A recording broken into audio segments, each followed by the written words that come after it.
Ok, pues buenas tardes por su asistencia, buenas tardes a los que nos escuchan y nos ven por internet. En nombre del Centro de Investigación Territorial Rodolfo Sigli, quiero agradecer a todos su asistencia y su permanencia, a los que terminaron el ciclo de conferencias, tanto en presencia como en internet. Esta es nuestra última sesión, que será una mesa redonda justamente, que la moderará la maestra Rocío Galicia.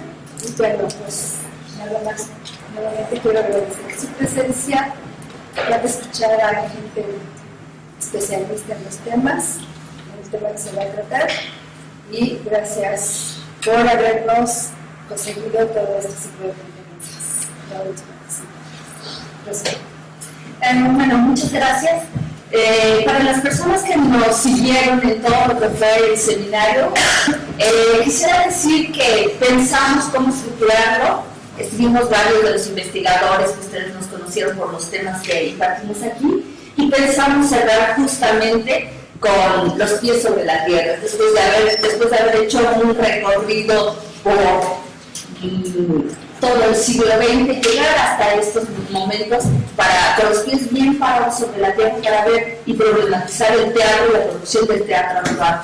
Entonces, esa es la intención, y al mismo tiempo también quisimos hacer un esfuerzo porque no fuera una sola voz, no fuera monologar el asunto, sino ver este problema de la producción, de la gestión teatral desde diversas miradas. En ese sentido es que se conformó esta mesa, esta idea de mesa, que no sucedió antes porque cada investigador expuso un tema, pero ahora creo que este tema sí daba como para verlo desde diversas perspectivas, y tenemos aquí a tres personas que trabajan en el sitio, investigadores o gente que está directamente en la producción, y en este sentido creo que las miradas de ellos nos podrán aportar desde distintos lugares, ya sea desde la teoría, desde la práctica, desde la propia experiencia y desde la crítica. Entonces, un tema como el que vamos a tratar hoy, consideramos que era muy pertinente verlo desde estas diferentes perspectivas. Tenemos aquí, en este caso, a Patricia Chavero. Voy a empezar con ella. Patricia Chavero, actual fue licenciada en Literatura Dramática y Teatro, actualmente está cursando la maestría en Sociología en la Universidad Iberoamericana, y es una investigadora que fundamentalmente se ha inclinado por el estudio de estos temas en el sitio. Tiene también un blog, República Teatral, que ya más adelante veremos de qué se trata específicamente, porque es uno de los puntos que vamos a abordar. Continuamos con Isis García. Isis ella también estudió la licenciatura en Literatura Dramática y Teatro, también tiene un posgrado en Producción y Gestión de Espectáculos por la Universidad de Barcelona, y sobre todo ha estado en la parte práctica del asunto, es decir, también en la enseñanza y en la gestión para diversas compañías de teatro, y actualmente pues colabora con el área de difusión del sitio. Entonces, en ese sentido también es muy valiosa la voz. Aquí junto a mí está Rodolfo Obregón, que ustedes lo conocen como un crítico de teatro, docente, fue director del sitio, y es una de las personas que, sobre todo, yo destacaría que ha insistido mucho en pensar dónde están los dineros del teatro, ¿no? En este sentido, creo que es algo importantísimo, porque a veces nos tocamos por otros temas que consideramos muy relevantes y poco vamos hacia las cuestiones absolutamente tangibles y que sí definen las políticas culturales de este país y las producciones también, definitivamente. Entonces, bueno, esta es la mesa tan rica que tenemos el día de hoy. Hay algunas coordenadas que planteamos como para irnos acercando al tema. Por supuesto que daremos primero unas primeras impresiones, algunos puntos que ellos quieren desarrollar, y después abriremos mucho a la participación, tanto quien está conectado por Teatralia como quienes están presentes aquí, porque creo que es un tema que puede suscitar mucha participación en el sentido de que es un tema efervescente, por llamarlo de alguna manera. Entonces yo comenzaría la mesa pidiéndoles que por favor nos dieran desde estos lugares distintos, estos territorios que habitan, desde estos miradores que cada uno, desde donde cada uno está emplazado, que nos dieran un panorama actual de la gestión del teatro en México. para entrar ya inmediatamente sobre el tema. ¿Quién quiere empezar? Bueno, empiezo con una experiencia inmediata. Ayer o antenoche entré al metro y encontré un gran letrero con el cual la Secretaría de Cultura del DF promueve un nuevo premio de dramaturgia joven Vicente Leñero.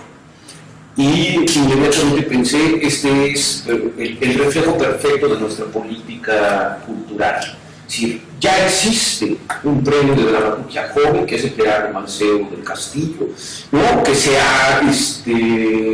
se ha posicionado bastante bien gracias a los ganadores que ha tenido ese premio, que se publica los títulos ganadores y los segundos lugares, y que de alguna manera varias de esas obras han logrado llevarse a la escena. Abrir un premio de dramaturgia más me parece que es significativo en términos de la desarticulación en la que sucede la gestión cultural en nuestro país. Es decir, a todo el mundo se le ocurre lo mismo, ¿no? Abrir un premio de dramaturgia y poner el nombre de un dramaturgo y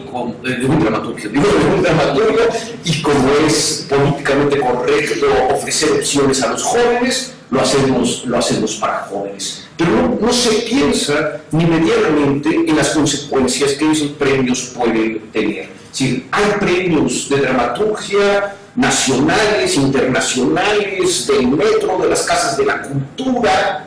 ¿Y dónde están los autores dramáticos que saltan, digamos, a la luz con esos premios? ¿Me explico? El premio se convierte entonces en un paliativo, como es casi toda la política cultural en nuestro país, para que la gente que escribe gane algunos centavos de vez en cuando, que no tiene consecuencias en el teatro. Sí, porque hay tantos premios que el mérito de ganar un premio ya perdió su valor. No hay garantía en ese sentido de que quien gana un premio de dramaturgia va a ver su obra representada, y en ese sentido va a servir también para descubrir nuevos valores en el teatro mexicano que valga la pena incentivar, ¿no? Entonces no muestra, digamos, la desarticulación, sino genera una nueva burocracia. Bueno, es un tanto complicado el tema, también su articulación, porque tendríamos que partir de cuál es la jerarquía de las artes escénicas en el acontecer nacional en este país así tan convulso. Hoy vemos que es muy poca, y todavía está el problema de que el abordaje de las formas como se ha producido el arte en nuestro país, pues no es un tema que haya sido estudiado profundamente, y tiene que ver con esta historia, con la historia nacional, que es la presencia monopólica, le han llamado, del Estado en materia de producción cultural y artística. Entonces, ahí la reflexión sobre las condiciones desde las cuales se ha desarrollado la producción artística, pues han sido poco exploradas. Empieza con García Canclini en la década de los 90 y al final del 89 es que hace la traducción de Sociología de la Cultura de Pierre Bourdieu, y ya en la década de los 90 empieza con la aplicación de este marco teórico para el estudio del consumo cultural en México, ¿no? Entonces, esto ya nos cambia la visión, la está alejando de la cultura en el papel de un Estado-nación a la cultura en unos marcos democráticos, en un momento de transición global en la que estamos viendo la retirada de los autoritarismos, la caída del muro de Berlín, etcétera, y la emergencia de la democracia en todo el continente. Entonces, ahí ya empieza con García Canclini y continúa Eduardo Nibón y todo el departamento de antropología en la UAM Iztapalapa. ¿En qué se han centrado ellos? Sí son estudios sociales, pero se valen más de la antropología para acercarse al objeto de estudio. Entonces estamos entre la incomprensión, hay como una zanja entre los teóricos sociales que estudian el fenómeno de la producción de las artes escénicas. Voy a hablar de artes escénicas en general, teatro, música y danza, multidisciplina. Hay una zanja entre los que estudian la producción desde los marcos de las ciencias sociales y los artistas, ¿no? Los artistas, en este sentido, de que no encuentran una explicación del momento de transición que se está viviendo, porque efectivamente el Estado también se repliega en materia de producción cultural, ¿no? Como en todas las demás áreas de la vida social, en cuestiones sociales, en cuestiones de salud, sentimos el repliegue del Estado, también lo vamos a sentir en materia cultural. Entonces, ahí está esta como zanja, le digo yo, donde no encontramos el punto de encuentro entre los que hacen la producción artística, los creadores, y estos que reflexionan sobre la producción artística, ¿no? Entonces, ahí tampoco la propia comunidad artística ha podido responder qué justifica la intervención del Estado en materia de producción escénica. Porque en este contexto ya el papel de las artes es otro, ya no es para legitimar a una estructura de Estado, ya es desde una perspectiva del desarrollo, ya el papel de las artes tendría más que ver con la construcción de ciudadanía, con la participación y la construcción de los ciudadanos. Entonces, esto que no hemos alcanzado a responder sí pone en un estado de crisis, en esto que hemos llamado como eterna transición, en este estancamiento de la transición a procesos democráticos, porque implica romper con una noción de cultura como lo más elevado del espíritu. Y entonces eso a la comunidad teatral, no lo digo en general, pero es un argumento que pesa mucho. Y es interpretar la cultura como lo más elevado del espíritu también nos lleva a un buenismo cultural, a demandar prácticas asistenciales, ¿no? Entonces, nos tenemos que reconfigurar, pensar más cuál es la intervención y cuál es el papel de los creadores en esta nueva construcción de participación social que implica la participación de todos los agentes. El Estado, obviamente si hay muchas razones para la intervención del Estado en materia de producción escénica, no las hemos podido enfatizar. Demanda la participación de los creadores y demanda la participación del mercado, de lo que hemos llamado como la responsabilidad social del mercado, que no la hemos visto en nuestro país en ninguna materia, ni en materia social, ni en materia de salud, ni en materia cultural. Entonces estamos en ese momento y todo lo podemos atribuir pues a la falta de marcos regulatorios para que esto suceda. Se intentó plantear los ejes de una política cultural democrática, pero sin crear las bases para que esto suceda. Hasta donde yo dejaría ahora mi participación. Sí, ¿cómo se ve? Nada más añadiría a lo que dijo Patricia, digamos, que está implícito lo que dijo Patricia, el divorcio entre la crítica y el análisis de las políticas culturales en relación a un momento social determinado y la puesta en práctica de las políticas culturales. No es casual en ese sentido que la misma persona que fundó ese Consejo Nacional para la Cultura y las Artes sea responsable del mismo 30 y tantos años después, ¿no? Y con la misma idea. Y sin embargo se ha producido esa crítica justamente en las personas que Patricia acaba de nombrar y parece que las políticas públicas siguen produciéndose ajenas a la crítica y más bien en los usos y costumbres, ¿no? Que implicaría, en el caso de Patricia, digamos, todo un rediseño de la política cultural a partir de la crítica y el análisis. Isis, desde tu experiencia, ¿cómo lo vives o no sé qué quieres decir? Sí, pues es que siento que en general en los grupos, en las comunidades, las compañías de teatro, estamos haciendo gestión cultural, estamos haciendo producción escénica y realmente no somos muy conscientes de nuestros procesos, de nuestras relaciones, de cómo impacta esto en la comunidad. Bueno, tampoco quiero generalizar, pero me parece que nos hace falta ese punto también de autocrítica y de relación, tanto con otros grupos como con estos sectores o entidades que estudian estos procesos y cómo nos relacionamos.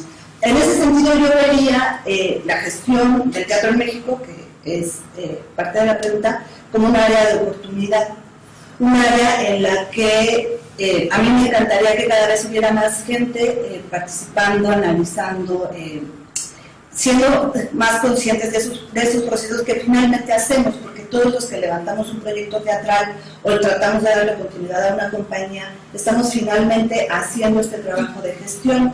Y aunque no nos demos cuenta o no seamos tan analíticos, estamos teniendo una relación con la institución, con las políticas culturales, tal vez sin conocerlas tanto, pero finalmente estamos ahí en una interrelación.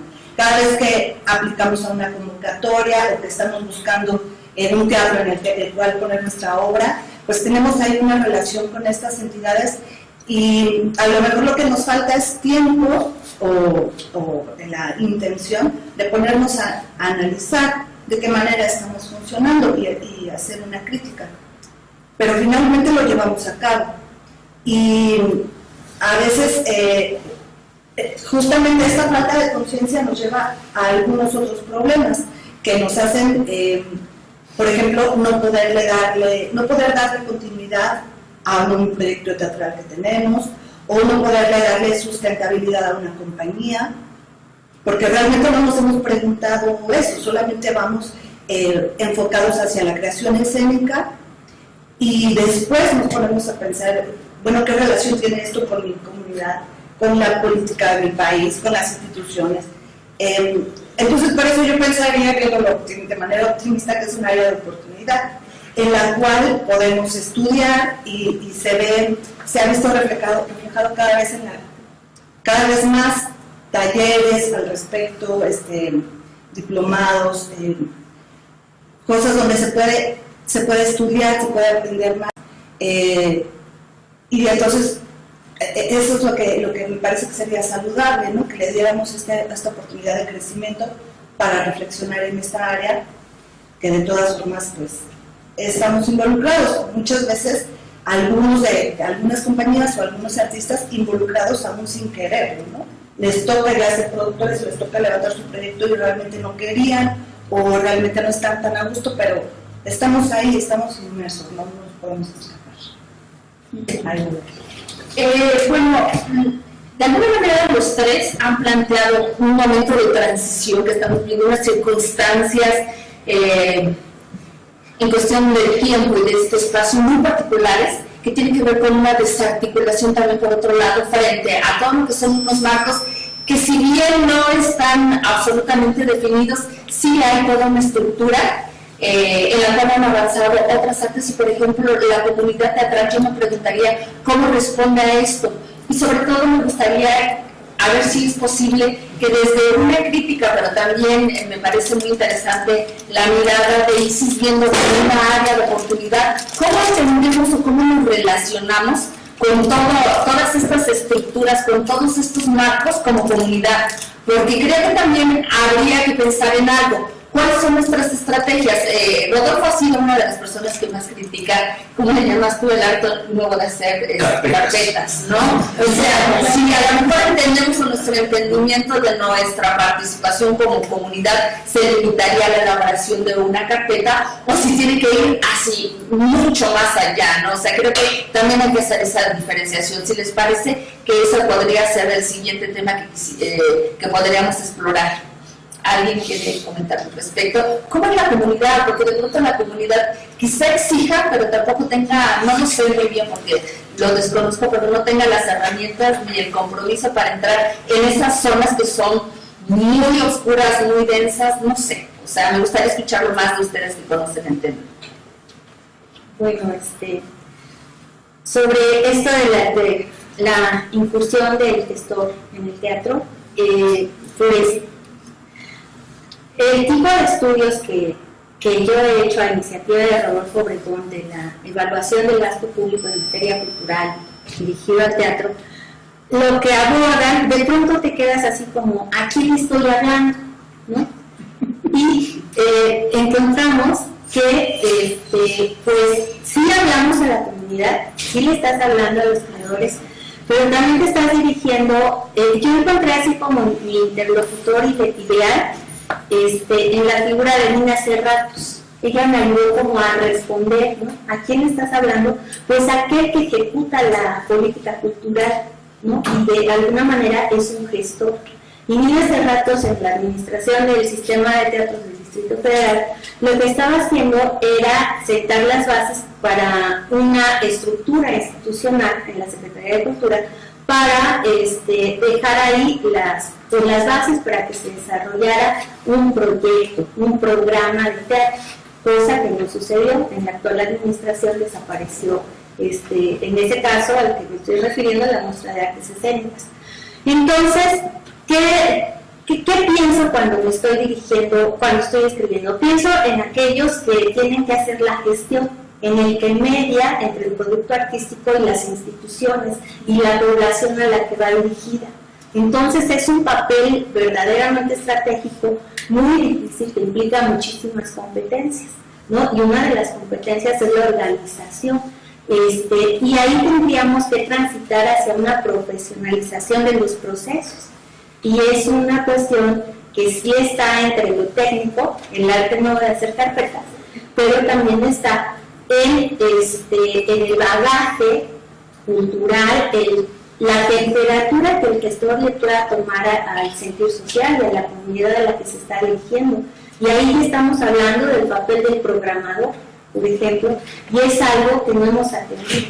El programador equivaldría, para el caso de las artes escénicas, al curador en el museo, el que guía la mirada, y eso nos hace falta a la hora de diseñar programas para las artes escénicas. Eso no lo tenemos. Entonces, pues esa es así como el área de lo que yo pensaría que se tiene que desarrollar en la gestión. Y cuando uno habla de esto con los alumnos, con los que se están formando para hacer, su visión se ven como creadores, se ven en el terreno de la creación.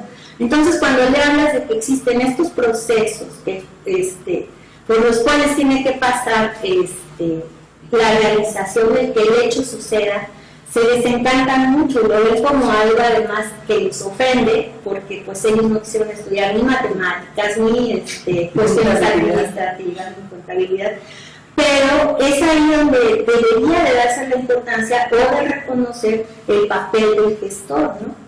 A mí me llama la atención cuándo sí se le llama y cuándo no. En el caso del 226 bis para cine, ahí sí se considera, ¿no? Y entonces hasta dice, creo que está entre un 5 y un 15% de lo que puede cobrar de los recursos que él logre para desarrollar un proyecto, ahí ya está dejando como la base. Y en otras convocatorias no se ve necesaria la figura del gestor, ¿no?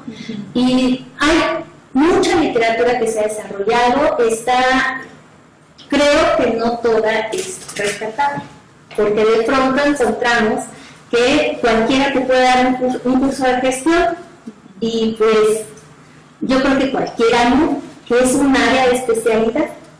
Y en ese sentido, bueno, pues inaugura la reflexión o los materiales para que esto suceda, pues se inaugura con el libro de Marisa de León, de producción escénica, lo inaugura el CONACULTA. Entonces sí hay una intención institucional de poner atención sobre el área, pero no es clara y tampoco es constante y no queda como intención, se queda en el nivel de intención. Y de lo último que yo he visto es mucha literatura extranjera, de Argentina viene bastante, Nosotros hemos tomado mucho el modelo desarrollado por la Organización de Estados Iberoamericanos de España, con no es Castel, ahora no recuerdo el autor, y recientemente el trabajo del maestro Arturo Sartre, ¿no?, que es marketing para las artes escénicas, y ya es un trabajo multidisciplinar en el que intervinieron administradores, contadores, etcétera, y realmente él sí está reflexionando, sí piensa en la profesionalización de la gestión, y también está pensando en dar las herramientas, en la operatividad que se debe de seguir en los procesos técnicos. Es lo que llamamos la profesionalización. Lo que va a decir las ciencias sociales, esto es la profesionalización. Aquel que puede vivir de su trabajo y que desarrolla ciertas técnicas, implica vivir de tu trabajo. Y luego desarrollar ciertas técnicas que te permitan desarrollar. Pues en ese punto estamos. ¿Algo que quieran agregar? Sí, pues bueno, es una de las cosas que yo observé ahora que estuve haciendo el posgrado en Barcelona, y que me parece que es importante que nosotros pudiéramos generar acá este lugar de respeto y de simplemente un lugar para el productor o el gestor, en el cual es una figura que va llevando las riendas de la compañía, que va generando, que va proponiendo, y que es de lo primero que se piensa cuando uno tiene una iniciativa artística, buscar quién se va a encargar de eso. Es obvio, es lo lógico, y hay un montón de gente que se dedica a eso, y que hay asociaciones, se juntan, etc. Y es este tipo este lugar que tienen, por lo menos en Barcelona, aquí no lo tienen, y aquí es de lo último en lo que pensamos, y realmente hasta nos preguntamos, ¿y para qué quiero un productor? ¿Para qué quiero un gestor? No tengo dinero, ¿cómo le voy a hacer? Entonces me parece que es muy importante buscar ese cambio, es un cambio de pensamiento, de la estructura de los proyectos, incluso de su vida, de cómo proyectar la vida de los proyectos, y entonces incluirlo desde el principio y darle ese lugar es saludable. Y realmente a mí me impresionaba ver cómo en el caso de Barcelona es algo familiar, la gente conoce a los productores, y acá nos cuesta trabajo. Piensa en un productor ejecutivo, dime un nombre, y hay que pensar mucho, hay que esforzarse. Realmente es una figura que se nos escapa. Y pues eso es triste, pero creo que podemos trabajar en ello, ayudándonos en todas estas herramientas que hay, y que bueno, en mi caso como productora, muchas veces lo necesito. El acercarme a saber información, a saber más de estadísticas, más de datos duros, podríamos decir, es algo muy importante, es una relación que está ahí, que es necesaria, pero no siempre es fácil, encontrar las vías, encontrar la comunicación, pero pues sería de lo más saludable. Yo quisiera volver al problema estructural. Perdón, una cosa que te olvidó decir, que me parece muy importante, que es que en muchas de las convocatorias, becas, recuerdo ahora precisamente las del FONCA, para que vayas a la Unión Europea a presentar obras de teatro. ¿Cómo se llama? No, la otra que no ha salido este año. Bueno, ahorita no. En el presupuesto puedes meter para pagar a los actores, para pagar un iluminador, pero no puedes meter para pagar al productor. No puedes. El productor en ese caso se muere de hambre, o no sé, se le va a pagar, pero por reglamento, las mismas instituciones nos están dejando a un lado. realmente ahí es donde digo, nosotros tendríamos que pelear ese lugar también, porque desde el punto de vista de los rubros a los cuales puedes destinar tu dinero, no puedes darle dinero a rutas escénicas, que vaya, que no se ha abierto este año, pero que nosotros tuvimos en 2013 para llevar una obra a Finlandia. Y entonces puedes pagarle a todo el mundo, pero el productor no. ¿Por qué? Es una pregunta que incluso me da coraje, porque digo, oye, no, yo estoy trabajando justo para tener esta beca desde hace mucho, y estoy yo sentada en la computadora ahora, ¿sí? ¿Por qué no me pueden pagar a mí? Eso es lo que digo. Sí, yo quiero volver al problema estructural, porque por las causas que Patricia definió muy bien, digamos, en términos del impacto que nuestra actividad tiene en la sociedad y de la tradición asistencialista del Estado mexicano en materia de cultura. El problema, digamos, de la política cultural, a mí me parece que Juan Pueblo lo definió maravillosamente en una entrevista reciente cuando comparó a ciertas publicaciones literarias y periódicos literarios, y yo lo extendería, digamos, a todo el ámbito cultural con las reservas ecológicas, ¿no? Y dice, no son espacios donde se protege lo que en todo el resto del país se destruye. Así vivimos, ¿no? Esa es nuestra realidad, digamos. Y esta condición del aislamiento, de reserva, ¿no?, con lo que tiene de bueno y con lo que tiene de malo, digamos, nos ha hecho navegar en unas condiciones estructurales que no cuestionamos.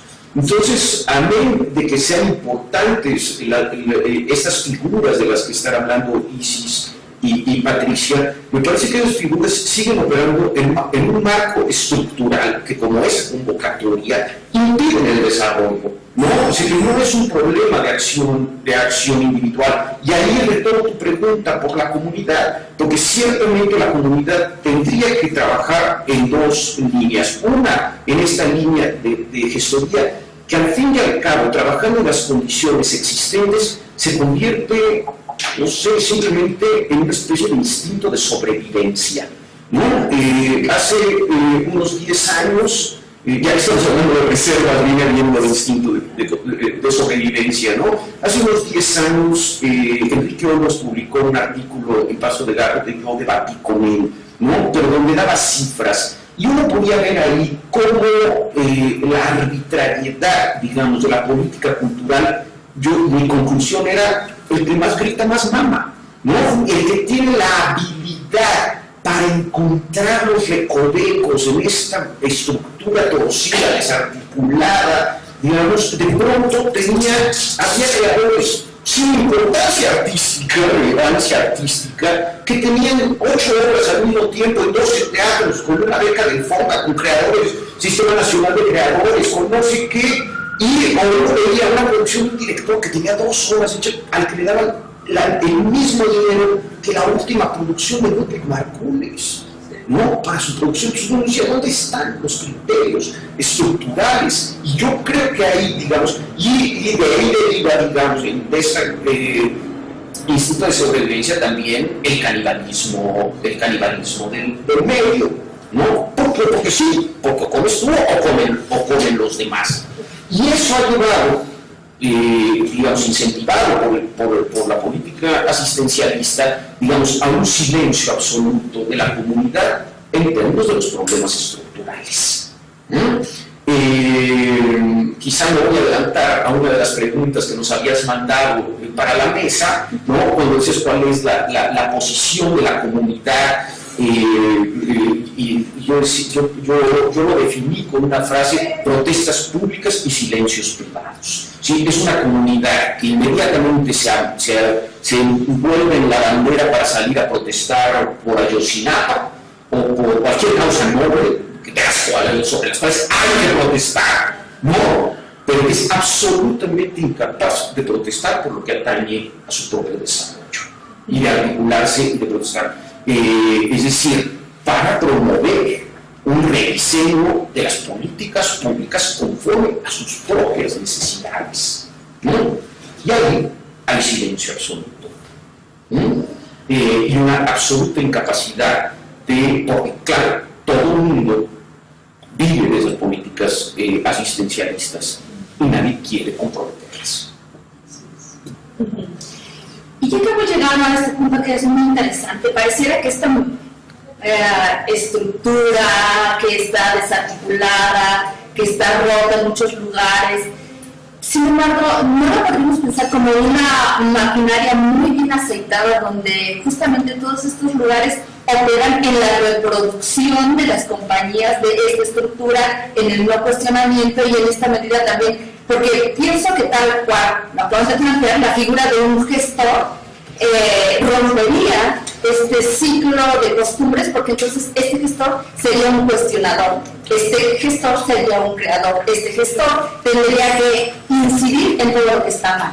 Pero pareciera que esta misma estructura, que ahora la pienso como una maquinaria muy bien aceitada, lo que logra es justamente esta comunidad silenciada, esta comunidad que se pone un paso atrás para no comprometerse. Digo, lo estamos planteando en términos generales porque definitivamente podríamos seguramente pensar en sus excepciones, pero en términos generales creo, no sé, yo estoy aventurando pensamiento porque no conozco mucho del tema, quisiera en ese sentido que ustedes más bien guiaran nuestra mirada.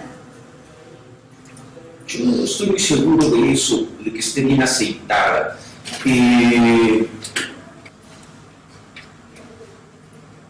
O que siquiera esté diseñada perversamente para funcionar así, ¿no? Me parece que más bien ha sido un desfase del que habló Patricia y el mundo, y algo, como decía Patricia, a partir de las políticas neoliberales, redujo su participación, digamos, en materia de cultura, y eso se ve cada vez más con los recortes presupuestales, pero también ha reducido, y las últimas intentos de políticas culturales así lo marcan, ha reducido su presencia como regulador de las condiciones que es una obligación del Estado, no solo proveer, en el caso del teatro es importante la producción directa del Estado, pero también considerando la participación del creador, pues estos acuerdos también están hoy en crisis, porque lo que sí es real son los recortes a la cultura,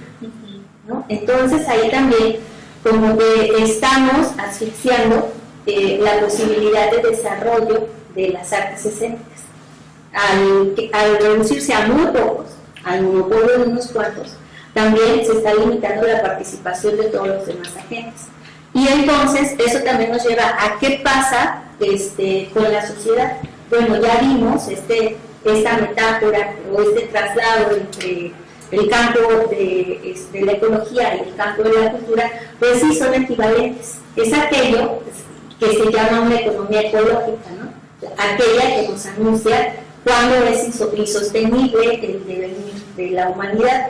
Entonces hoy de pronto nos llaman a que la cultura y el arte están llamados a la reconstrucción del tejido social, pero ¿desde qué bases?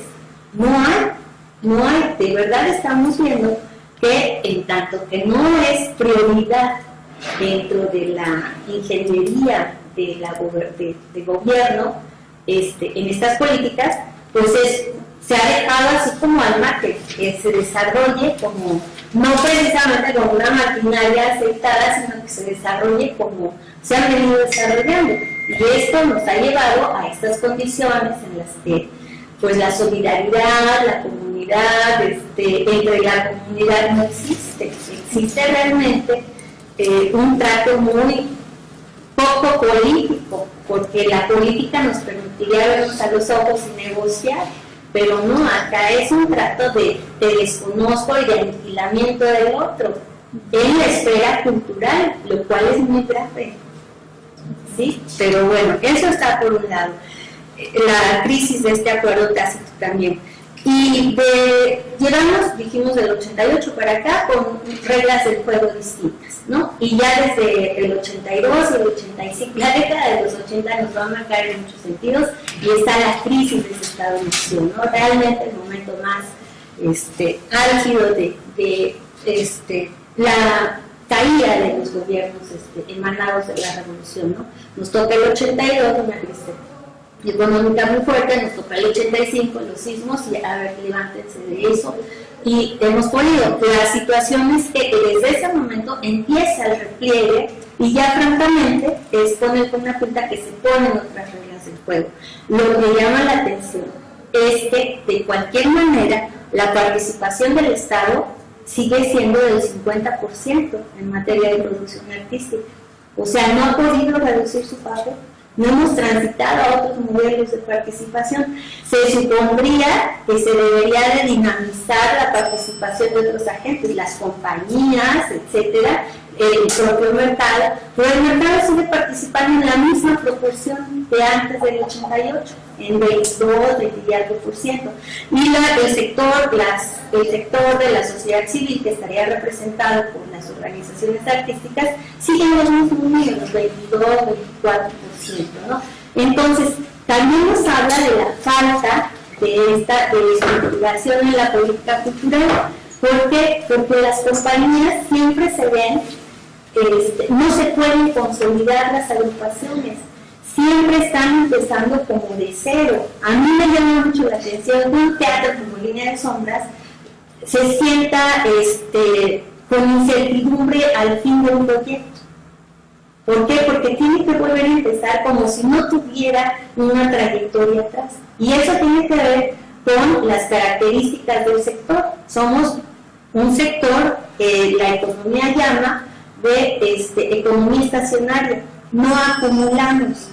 Entonces siempre estamos volviendo a empezar, pero deberían de ser distintas las bases para participar.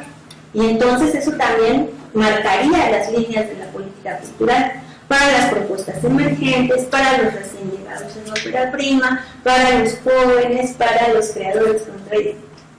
Ahí, ¿no? Ya nos marcaría una lógica, una racionalidad para organizar la política cultural, y sin embargo la estamos omitiendo y seguimos en la lógica del maestro y el iluminado, y es una lógica del siglo XIX. ¿Cómo nos vamos a comportar en este momento, en estas reglas del juego, y cuando la responsabilidad que se le da a las artes es esa, ¿no? Ya se reconoce, todo el mundo se llama a vacunar con todos, mucha sangre, etcétera, la descomposición, lo que estamos viviendo en México, que es muy, muy lamentable, la falta de derecho, y hoy nos dicen todos, ay, pues es que hay una esfera del acontecer social que no hemos atendido, la cultura, ¿no? Y la cultura es la que nos da identidad, la que ya, la otra lectura de la cultura, la que para los estructuralistas es la que da el segmento de la cuestión social.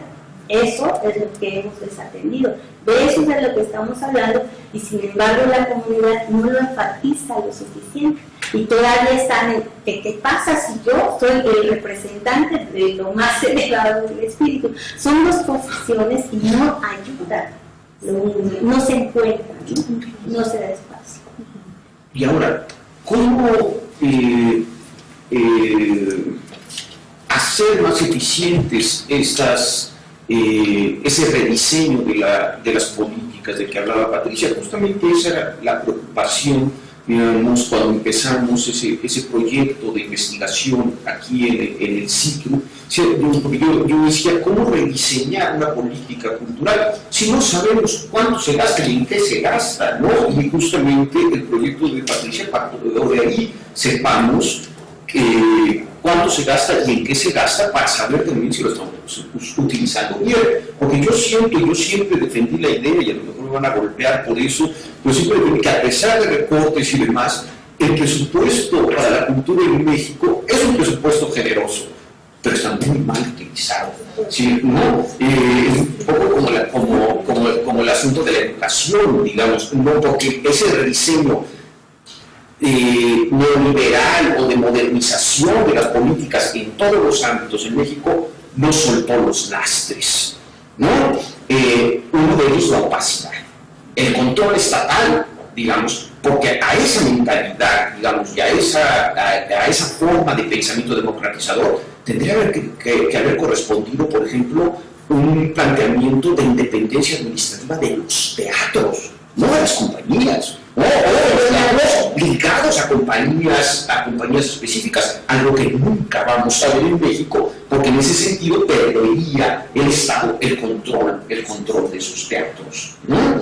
Y por otra parte, los viejos vicios del sistema político mexicano, como la opacidad, ¿no? Y entonces pasamos, por ejemplo, en este tantaleo que siguió insisto, a las políticas no solamente culturales, en la democratización mexicana, pasamos de la opacidad del ejecutivo o del funcionario cultural en turno a la opacidad del Congreso, ¿no? Pasamos a los famosos etiquetados, donde de pronto, en esta cosa aberrante, donde el Congreso le quita sus funciones al Ejecutivo y decide en qué se gasta el dinero, lo da otra vez al que es suficientemente hábil para ya estar metido ahí, como nos lo enseñó Wolfi Cotton, ¿no? El Consejo Asesor del Congreso en materia cultural son los que se llevan los presupuestos para sus empresas, con absoluta opacidad, ¿no?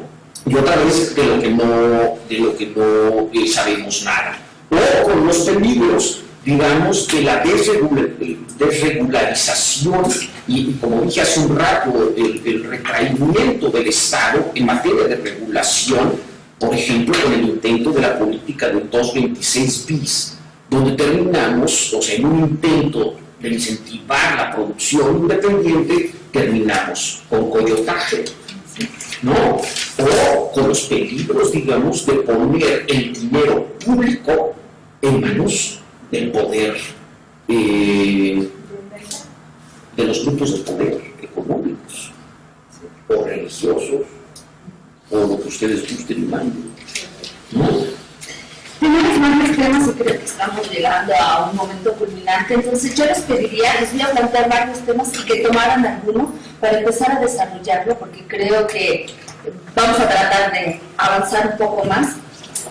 Yo creo que lo que no deberíamos perder es que justamente tanto, sobre todo Patti y Rodolfo, han trabajado mucho por este territorio de la opacidad, pero de una opacidad que se extiende y que llega también a las propias compañías, porque las propias compañías que descubren algo por donde sostenerse tampoco lo quieren compartir, ¿no? Entonces hay como una reproducción de todo esto. Entonces yo quisiera en ese sentido que no, si nos pudieran comentar sobre la distribución de los dineros, sobre esa investigación que se hizo en el sitio, que siguen haciendo de alguna manera, porque creo que son dos personas que se han preocupado mucho por hasta cierto punto transparentar, y es muy curioso que cuando hay una política que se quiere, donde se pide una transparencia, es porque se desconfía de todo, ¿no? Porque ahí estamos teniendo una visión crítica del asunto, porque en realidad así opera el asunto. Y por otro lado, también no quisiera dejar que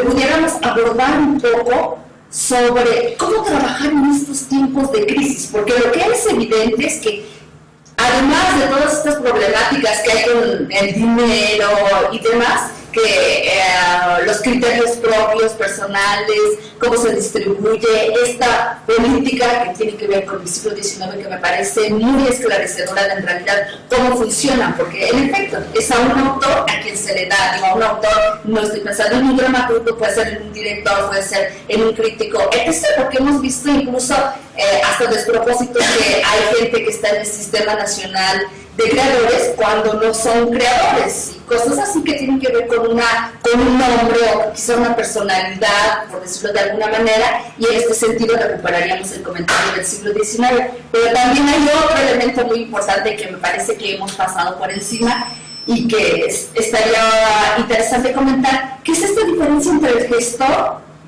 y el productor.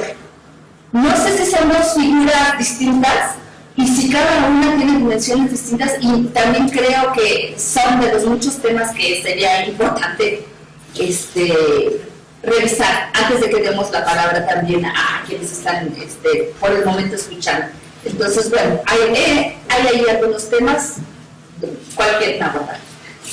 Quisiera regresarme un poquito nada más a este papel del mercado y la falta de regulación de parte del Estado, ¿no? Ahí el Estado sí le toca regular, efectivamente. Y hemos visto todos estos mecanismos perversos en donde hay dinero público que aprovechan a aquellos que desarrollan el teatro desde una lógica de empresario. ¿Por qué? Porque ellos tienen la estructura administrativa para acceder a esos recursos. Y en el caso del 226 bis aplicado a teatro, lo que encontramos es que no hay una tasa, no hay un beneficio de retorno, ¿no? Entonces sí, ya hay un impuesto sobre la renta que se consiguió del empresariado para una producción escénica, pero ¿cuál es el beneficio para la población en general? Ese no lo hemos visto, no existe y no está planteado tampoco en la convocatoria. Luego el Estado interviene también en la regulación de los contenidos. Entonces hoy vemos esa libertad que se extiende a contenidos infames en los medios de comunicación. Y eso el Estado no lo ha contrarrestado con con otro tipo, con algo, una manifestación que cree un contrapeso frente a eso. Entonces, de pronto, a mí me parece en este momento tan complejo que estamos viviendo, que el malo de la película hoy es el maestro, pero ojo, y las televisoras, ¿no?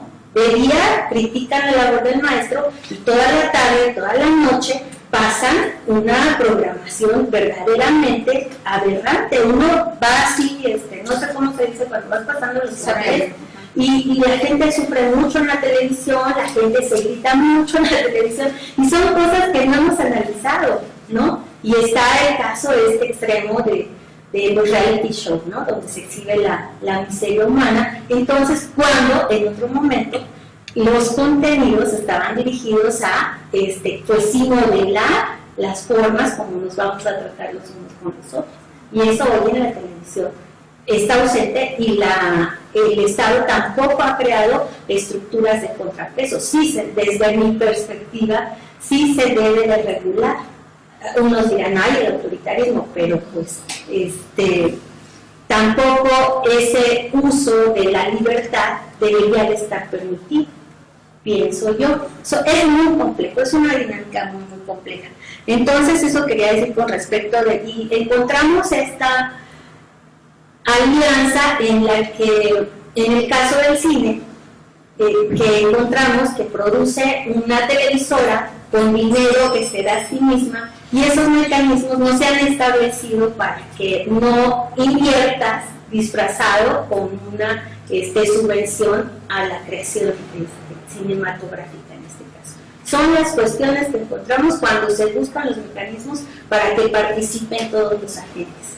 Entonces ahí también deberíamos de buscar equidad, cómo van a participar ciertos agentes y cómo van a participar otros. Eso tampoco se ha cuidado y tiene que ver con una política pública. Tratamos igual al que tiene una trayectoria consolidada que al que recién llega, o cómo le creamos al que recién llega a un piso de participación. Son cuestiones que tenemos que empezar como y al que ya está ahí un mecanismo de evaluación. Claro, está. ¿No? Sí, claro. Que yo quisiera aclarar nada más cuando mi preocupación por transparentar, más que con la desconfianza, tenía que ver y tiene que ver, digamos, con la posibilidad de contar con criterios de evaluación de las políticas públicas, ¿no? Fue el tema, digamos, de mi oposición a la refundación de la Compañía Nacional de Teatro, que desde el punto de vista crítico, digamos, resultaba una política absolutamente retardataria, ¿no? Simplemente porque no se discutían los conceptos de teatro y de nación, que operaban, ya no digamos del 19, con criterios del siglo XVIII, ¿no? Pero sobre todo con la idea, digamos, con la terrible confusión demagógica de sustentar una política cultural en una encuesta que dice que el 90% de la gente nunca fue al teatro, si consideramos teatro solamente como lo que sucede en una sala cerrada, ¿no? Y después pretender resolver ese problema de 110 millones de habitantes con una compañía.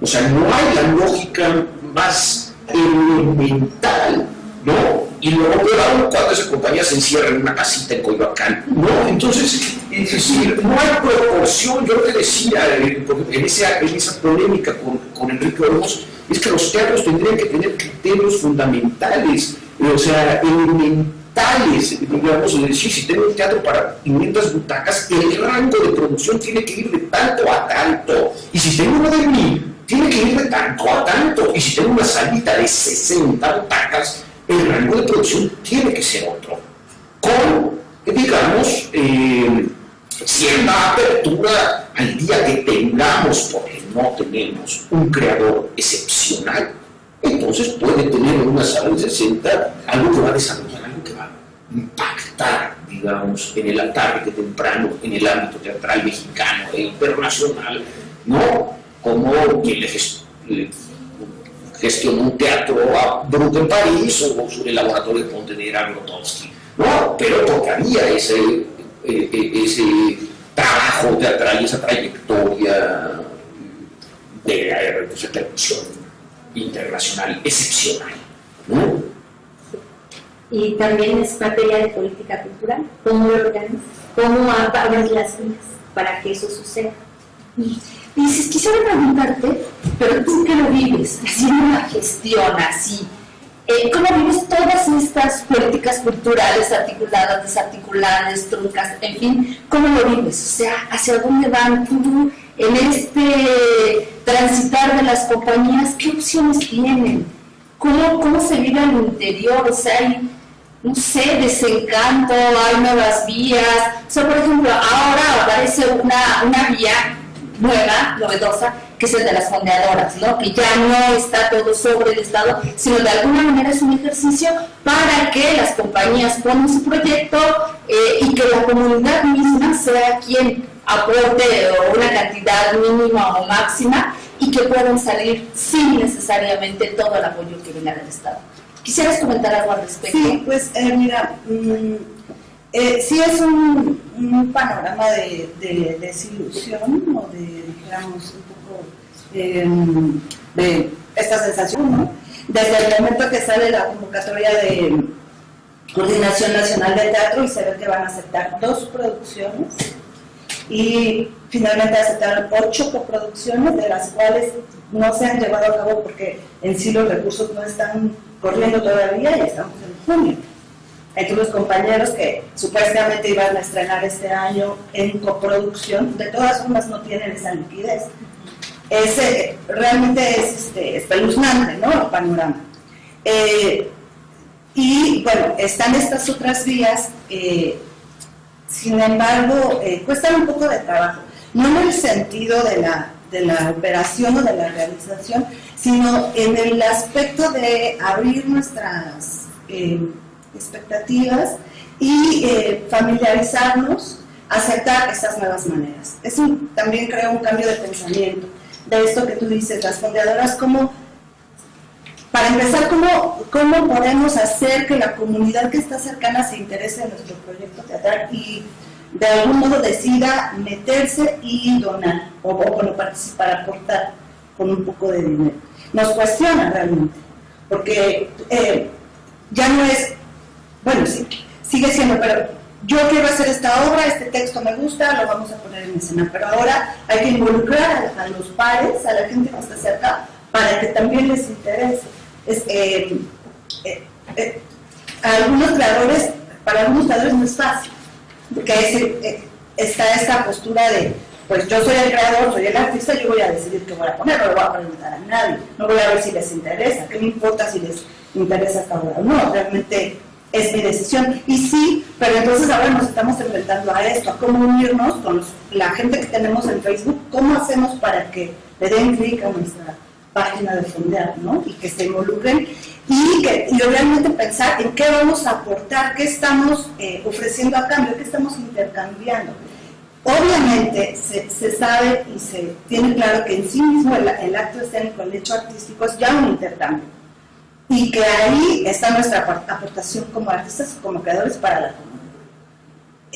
Al hacer nuestra obra está, pero ahora estamos necesitando dar algo más, que se puede convertir en una entrada gratis, en una playera o no sé, en una foto, o en qué cosa puede ser para tener este plus. Eso por un lado. Y por otro lado, esto que estamos haciendo, que me gustaría platicar un poquito de lo que estamos haciendo ahora aquí desde la Coordinación de Difusión del CITRU, que es involucrar empresas, que aquí están. Esta es una y hemos tenido otras, que tampoco es fácil en este mismo sentido, abrirnos a que la presencia de la empresa esté aquí con nosotros. No es fácil organizarlo con la normatividad, las ideas que tiene la institución, porque para la institución no es fácil tampoco que aparezca la empresa, que la mencionemos, que la tuitemos, que estemos en Facebook poniendo, tenemos también ahí una reglamentación. Pero en el caso ahora del CITRU, para poder hacer varias de las cosas que han estado en proyecto, pues esa ha sido nuestra opción. ¿Cómo involucramos a las empresas para que nos den? En este caso ha sido todo donativos en especie, que realmente no son donativos, lo digo mal, son intercambios. ¿Cómo intercambiamos para que ellos nos den especie y nosotros le damos presencia a su empresa, posicionamiento? Estamos coincidiendo obviamente es todo un trabajo que necesita una inversión de tiempo para conocer a la empresa, para ver qué es lo que está buscando, qué público objetivo tiene, en qué momento está de lanzamiento de productos, buscando nuevos territorios, y inventar la manera de que le interesen las actividades que nosotros estamos haciendo, y juntarnos, y realmente lo hemos estado haciendo, y es beneficioso para las empresas también, y ha resultado también beneficioso para nosotros, con boletos de autobús para que los investigadores viajen, que no les restan al sitio, que los está dando la empresa, con botellitas de agua, tenis, cócteles, diferentes cosas, porque solitos nosotros, con nuestros recursos, eso no lo podíamos cubrir. Eso está fuera. Entonces es una manera, la estamos llevando a cabo, y como te digo, empieza desde abrirnos mentalmente a esa opción. Y que entonces el Centro Nacional de las Artes permita la presencia de la empresa físicamente en sus instalaciones.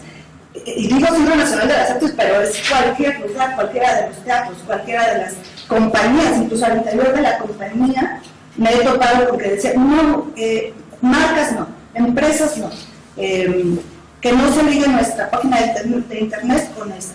¿Por qué? Porque nos estamos acercando a este mundo más de marketing, más comercial, más en donde el arte se está juntando con cosas que no son artísticas. Pero bueno, estamos en este momento, en esta situación, y es una opción real. Yo tengo una pregunta sobre las fondeadoras porque no lo conozco de cerca, pero tengo la impresión de que al apelar, digamos, a la solidaridad de la propia comunidad, y en este caso de la propia comunidad artística, es una forma de revolver el subsidio, de volver a subsidiar como comunidad la creación, ¿o no? Bueno, se espera la participación de la sociedad civil, no precisamente de los creadores, no precisamente de los artistas, pero tiene que ver con el campo, ¿no? Somos un campo endogámico. Los artistas consumen la oferta cultural de los artistas. No hemos logrado atraer al público de aquí. Y en ese sentido creo, para ya pronto ceder la palabra del otro lado, quisiera preguntarte, después de este panorama que hemos planteado, que hemos explorado de alguna manera, pues la última línea que había previsto, que era cómo orientan el futuro, hacia dónde vamos o deberíamos dirigirnos. Ajá. Bueno, son muchas cosas, ¿no? De lo que nos ha comentado Isis, pues vemos la otra cara del mecanismo, ¿no? Dice ella, bueno, estamos en un ideario liberal democrático donde tenemos que hacer efectiva la libertad de expresión y la libertad de creación, y nos encontramos con el opuesto, ¿no? Hay que buscar lo políticamente correcto, hay que buscar lo que es pertinente para el momento que se está proponiendo. Entonces, ese es un reto para todos, ¿no? ¿Cómo garantizamos que suceda este ejercicio de las libertades? Ahí lo tenemos como pendiente, por una parte. Luego, sobre gestor, promotor, animador, nosotros durante todo el tiempo de los gobiernos revolucionarios, tuvimos la imagen del promotor y del animador. Estamos apenas frente a la presencia del productor y del gestor. Y el gestor tiene un ámbito de acción pues como más amplio respecto de la producción. Ya decía, ¿no? También orienta aquello. Sí, como que recibe el pulso, tiene el pulso de la sociedad, ¿no? El gestor. Sería como el ideal. Pero además articula todo para que esto suceda. Y luego, ya tomando tu pregunta y retomando lo que decía Rodolfo de la evaluación, los programas tienen que ver con una ingeniería institucional. Y los programas que se someten a evaluación generalmente son los de salud, los de educación, los de social, ¿no? ¿Qué pasa en el caso de las artes? En tanto es un campo que no está completamente articulado, tampoco hemos diseñado los procesos para su evaluación. Entonces, desde que se diseña un programa, ya se está pensando, ya se tiene el horizonte de a dónde se va a llegar, ¿no? Los resultados, el beneficio esperado, quiénes van a ser los beneficiarios, ya se tiene el sujeto a quien va dirigido. En el caso del campo de las artes, no. Entonces, yo intenté hacer un ejercicio de evaluación de proceso, así se llama. Esto equivaldría a cómo se desarrolla un programa del FONCA, ¿no? Desde que se plantea hasta que se desarrolla, hasta que se ejecuta, de inicio a fin, y no tenemos las herramientas para poder hacerlo. Entonces, pues lo que estamos haciendo son balances, son aproximaciones, etcétera. ¿Por qué? Porque es ingeniería institucional y es como lo que está permeando la mesa, atraviesa la mesa, ¿no? Estamos como en un tránsito. Claro, que tendría que ser que funcionar, digamos, una evaluación en términos de la repercusión y la eficacia de esas políticas públicas, y también, digamos, en términos críticos del pensamiento, ¿no? De qué situación, ante qué situación estamos, qué políticas corresponden para esta nueva situación. Y yo diría también, al interior de las compañías, una cosa importante que me parece retomar es darnos nuestro lugar como generadores de cultura, pero también generadores, agentes activos en la economía de nuestra ciudad, de nuestro país. Porque nosotros, independientemente de cómo lo logremos, generamos empleo para muchas áreas diferentes. Estamos activando economía, tal vez a un nivel micro, pero estamos ahí, lo estamos haciendo realmente. Y a veces lo que pasa es que pues no le damos esa importancia y ser más conscientes en eso, por un lado. Y por otro lado, también no perder de vista que somos sujetos de derechos, que es nuestro derecho producir un bien cultural, una obra de arte, si así lo queremos llamar. Participar, exacto. Estar ahí exigiendo, preguntando, porque a lo mejor es difícil, dado todo este mecanismo tan grande que no está funcionando, es difícil que con una pregunta que yo le haga a Juan Meliá o a un programador del Centro Nacional de las Artes, es difícil que se mueva, pero por lo menos estoy haciendo mi parte de decir, estoy observando esto está pasando, me está afectando a mí y a mi sector, y tú que estás ahí en esa silla, bueno, escúchame o dame una respuesta o trabajemos juntos de alguna manera, para no estar nosotros aislados al interior de nuestros colectivos, solamente sufriendo, quejándonos, pues, sino hacer presente nuestra participación de alguna manera, ¿no? más concreta, más práctica. Y bueno, lo último que a mí me parece que a lo mejor puede ser una opción, que yo lo estoy pensando para mí, para mi trabajo, es mucho más pensar en nuestra proyección, la proyección de nuestros trabajos a largo plazo.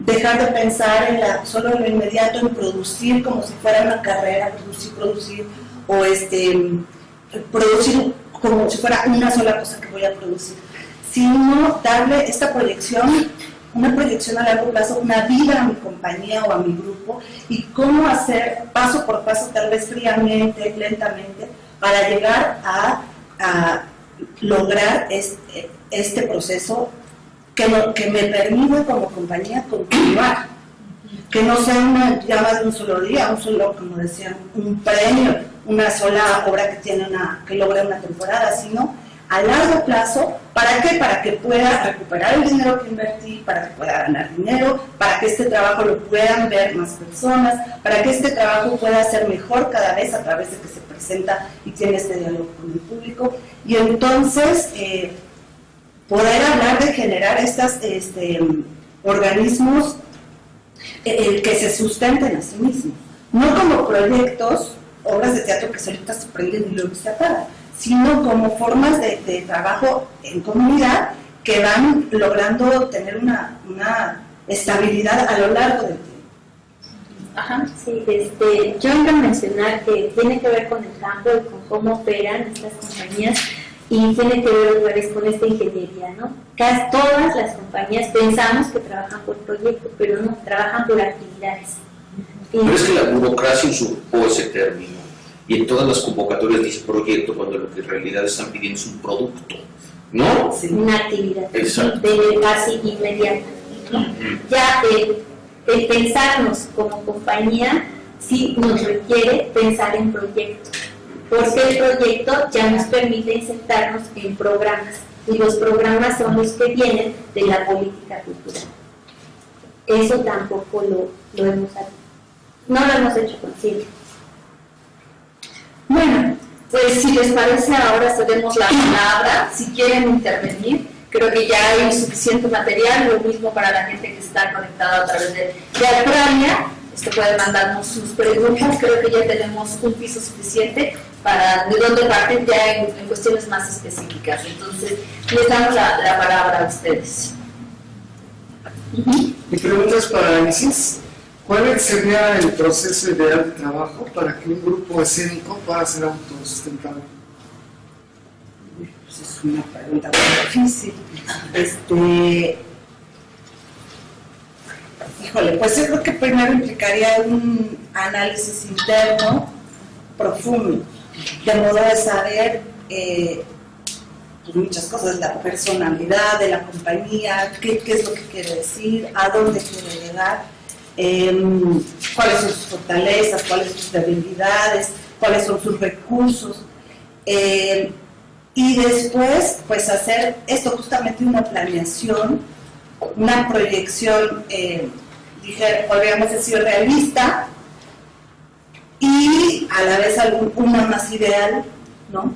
O una misión y una visión más a corto plazo y a largo plazo también, de modo que se pueda llevar eso como un proceso consciente de pasos o de metas específicas que se pudieran ir logrando poco a poco. Y una cosa que es muy importante, que bueno, que a veces no la tenemos en consciente, es esto, cómo buscar alianzas para nuestro trabajo, es decir, no trabajar en solitario. Esto implica obviamente cómo conseguir recursos, pero hay muchas cosas que no son necesariamente a través de recursos, sino ONGs que tienen la misma temática que tú, instituciones que están hacia la misma línea que están manejando tu obra de teatro, es decir, buscar esas coincidencias que nos hagan abrirnos puertas, generar opciones, no solamente de recursos, obviamente algunas sí, pero que pueden hacer que la obra se vea más, que se conozca más, que venga más gente. Eso, buscar alianzas, eso podría ser una manera. Y alianzas que no solo están en el sector de cultura, muy importante, sino en el mundo, en todo, como puede ser una fábrica de aguas o cualquier otra cosa que tenga esta convergencia, ¿no? Podría decirte esto, pero es una pregunta muy larga del millón. ¿Alguien más que quiere preguntar? Sí, por favor. Sí, nos explicaron, pusieron en la mesa este problema estructural que hay de ese tránsito de un Estado paternalista autoritario a un democrático, ¿no? Y en toda esa problemática estructural, me pregunto, ¿dónde queda el espectador? ¿No? Porque bueno, ya no hay una política para crear público, ¿no? No la hay, ¿no? Y seguimos con el problema de que lo mencionaron, ¿no? Que pues ¿quiénes acuden al teatro? Concretamente, pues la misma comunidad teatral, ¿no?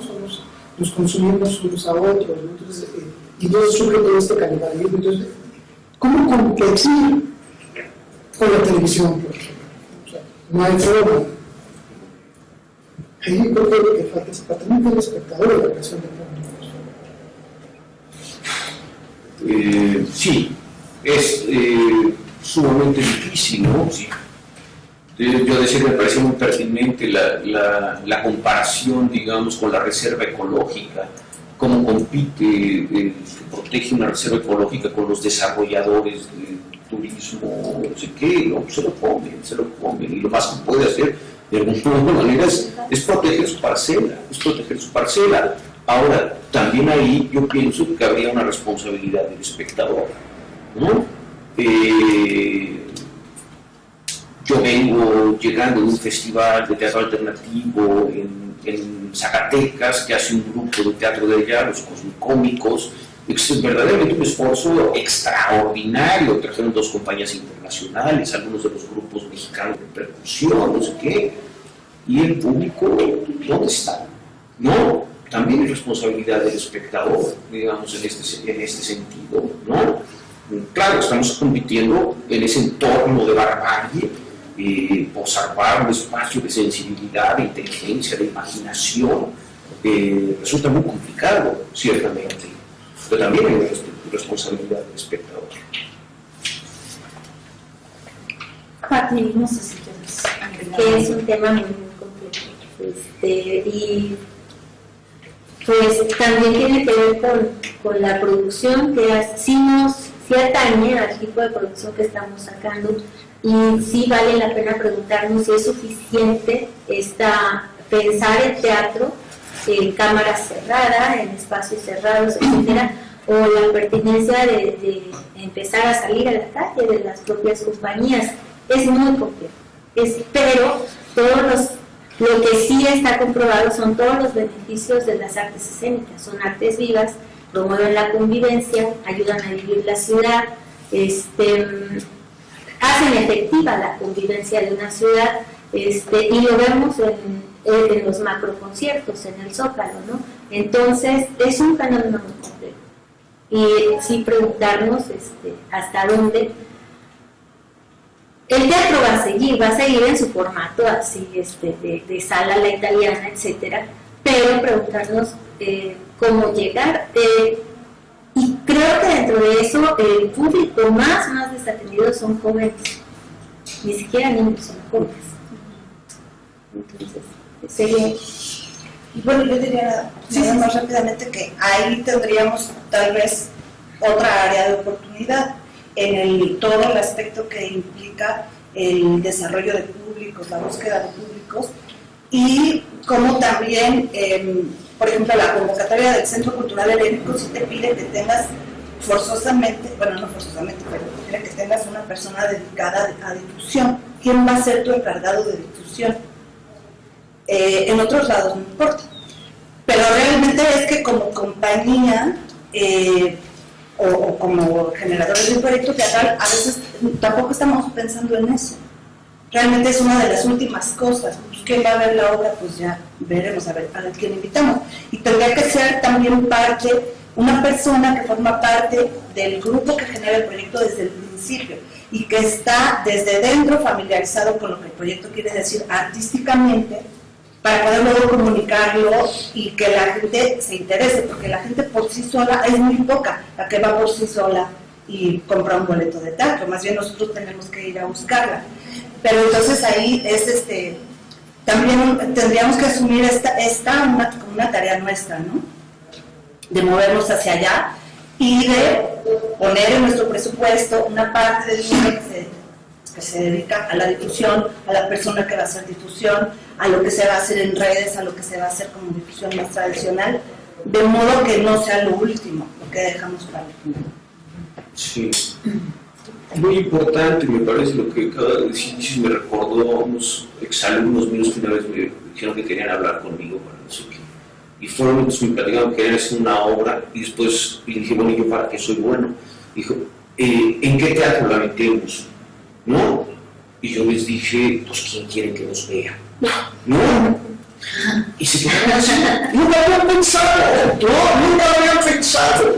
Y dije, si quieren entrar al circuito teatral, pues váyanse a Cultisur, váyanse a Limba, váyanse al Helénico, ¿no? Al circuito rococó, ¿no? Pero si quieren que los vea una comunidad de no sé dónde, y entonces, ¿qué teatro? Parte públicos, ¿me explicó? ¿No? Grotowski decía que el verdadero teatro popular no es un teatro para todos los sectores que conforman una sociedad. Eso es imposible, es absurdo pensarlo, ¿no? Un verdadero teatro popular, decía Grotowski, sería cuando existan opciones suficientes para todos los sectores que conforman una sociedad. Y me parece que en ese sentido también el diseño de nuestras políticas públicas se han establecido en un nicho particular de espectadores, ¿no? Y no han sabido calar, digamos, en otros sectores sociales donde hay gente ávida, ¿no? Sí, porque luego uno llega a ciertas ciudades, a otras, y la gente está feliz por una u otra cosa, porque no, porque hay el tiempo de ir al teatro, ¿no? Cosa que ya no hay aquí en esta ciudad, ¿no? Sí. Habría que pensar también en esos términos. Bueno, a mí todavía me quedó una duda, tengo esta necesidad de tener como más en claro cuando se habla de gestión y cuando se habla de producción, ¿no? Ese es por un lado. Por otro, creo que con lo que está comentando el maestro Obregón, es que, por ejemplo, es aquí donde surge la necesidad de una figura de productor, porque es quien tiene esa visión. Al final del día, la mayoría, y no estoy diciendo que todos, de creadores, pues es porque tienes esta necesidad de, como actriz, de subirme al escenario, ¿no? De como dramaturgo, a lo mejor, no sé, exponer una idea.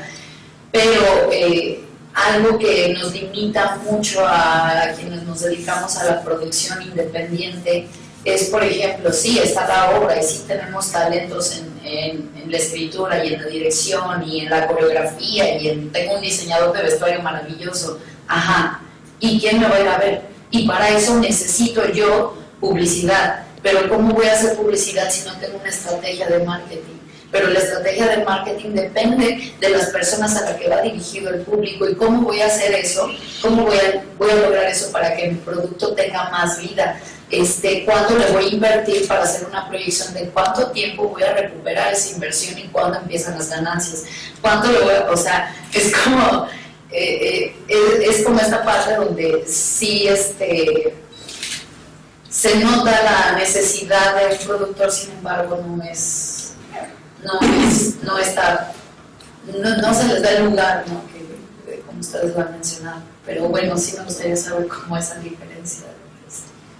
Bueno, yo lo que podría decir, lo que pasa es que es confuso porque algunas funciones pueden ser como las mismas, ¿no?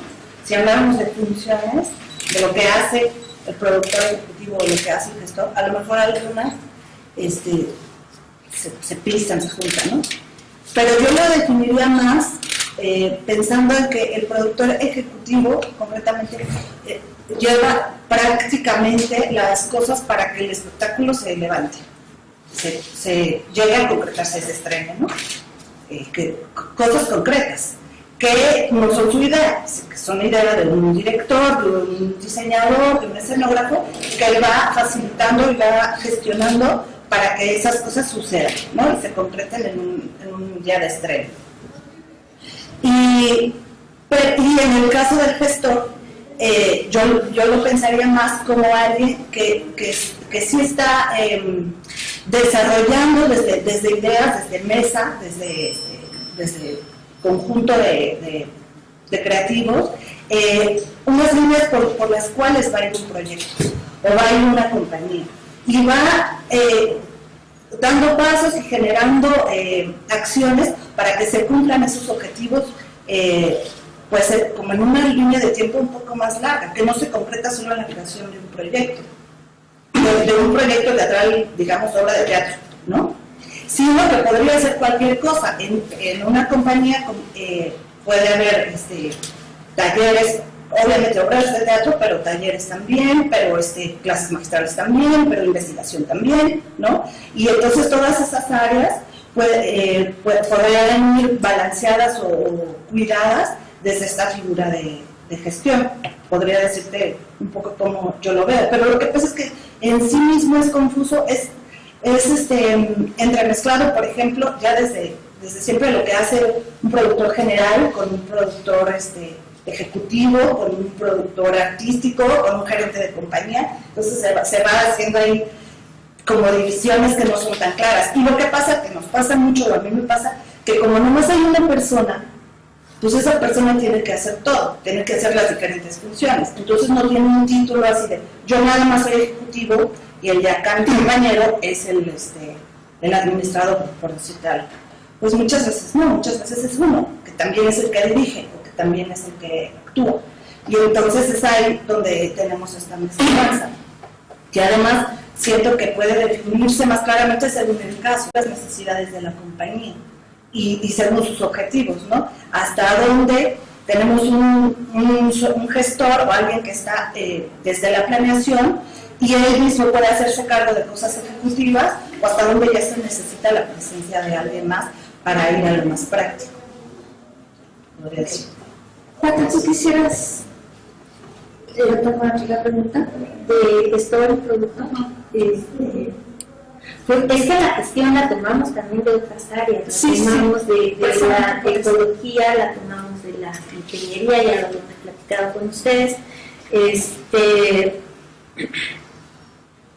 y si vemos, atiende a todo el proceso productivo, desde ver qué áreas se pueden, en qué áreas se debe de incidir, desde ahí está el gestor, y es el que como que funciona como pivote, es el que dinamiza, ¿no? El que un proyecto cultural suceda, un proyecto o cualquier otra actividad, ¿no? Sería más fácil verlo en el caso de agropecuario, ¿no? Entonces ya ahí sí establecen un ciclo productivo completo.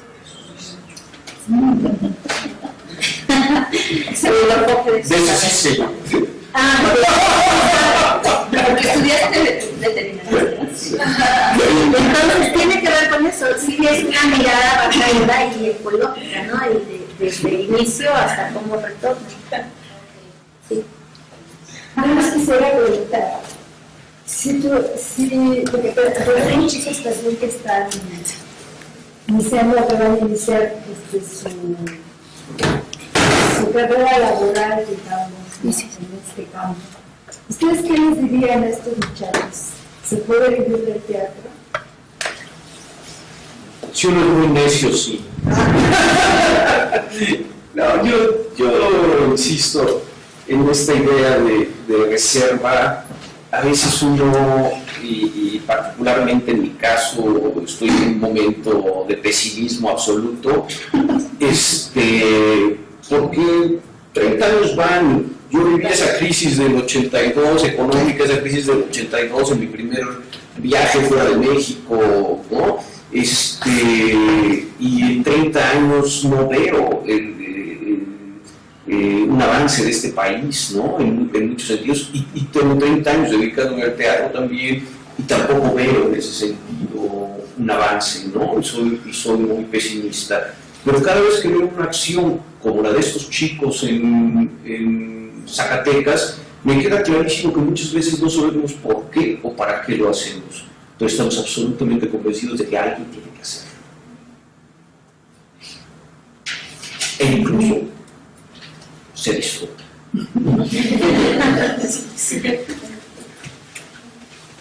Bueno, yo quisiera agregar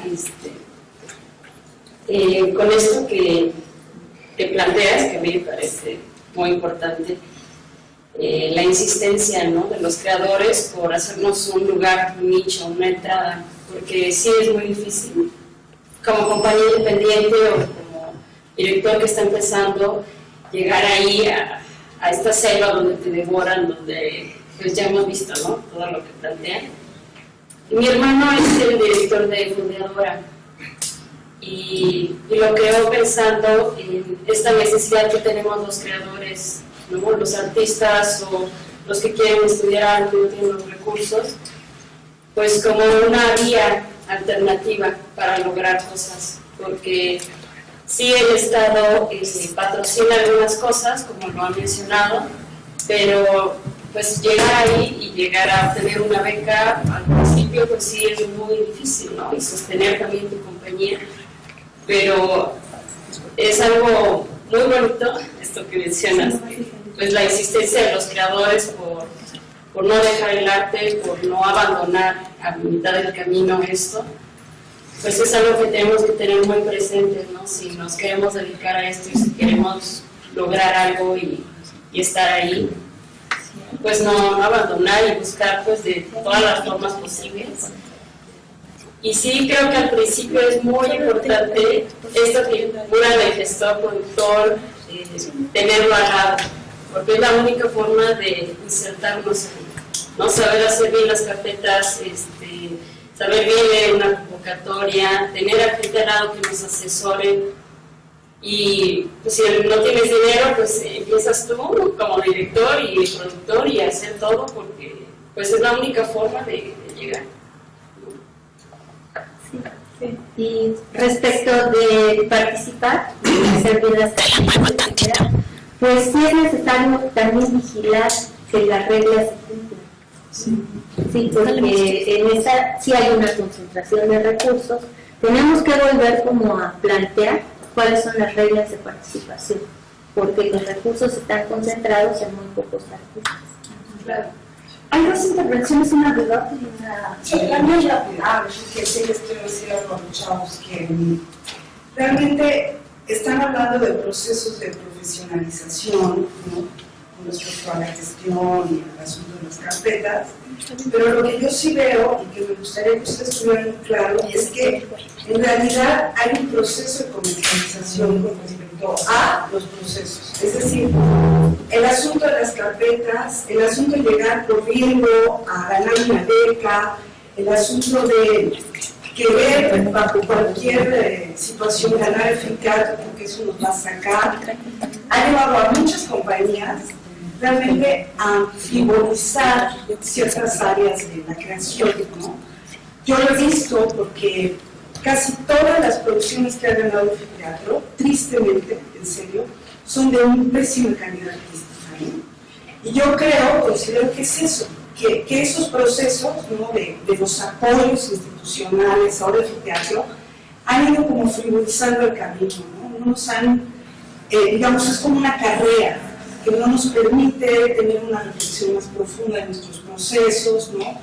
El papel que ocupa el equipo creativo, desde la gente que hace difusión, que es muy importante, el productor, en fin, estamos tan a la carrera que no nos da tiempo en realidad de sentarnos a reflexionar, ¿no?